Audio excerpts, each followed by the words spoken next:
বাংলায় বিকল্প রাজনীতির পোস্টার পড়ল খড়গপুরে।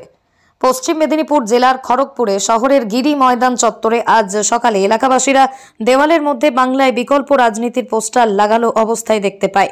সেই পোস্টার দেখে এলাকায় চাঞ্চল্য ছড়িয়ে পড়ে। এলাকাবাসীদের দাবি, গতকাল পর্যন্ত এখানে কোনো পোস্টার লাগানো ছিল না। রাতের অন্ধকারে এই পোস্টার লাগানো হয়েছে। কে বা কারা এই পোস্টার লাগিয়েছে তা জানা নেই। আমি রোজকার মতো আজকে মর্নিং ওয়াকে গিরিময়দান স্টেশন সংলগ্ন অঞ্চল দিয়ে যাচ্ছি, তখন দেখলাম বেশ কিছু লোক একটা পোস্টার ঘিরে দাঁড়িয়েছে। আমিও কৌতূহল হয়ে দেখলাম কি বাংলায় বিকল্প রাজনীতি। আমি ঠিক ব্যাপারটা হঠাৎ কী ব্যাপার এটা আমার বুঝতে সময় লাগছে।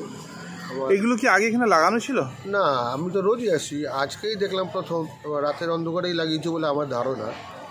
কি লেখা আছে পোস্টারে? বাংলায় বিকল্প রাজনীতি। কে বা কারা লাগিয়েছে বলে মনে করছেন? কে বা কারা লাগিয়েছে বলতে পারবো না।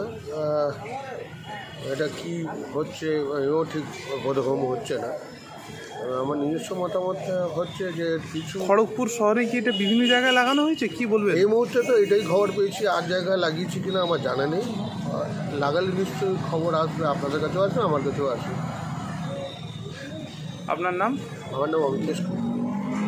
স্থানীয় বাসিন্দা? হ্যাঁ, স্থানীয়, আমি ঘরে পড়ে যাই।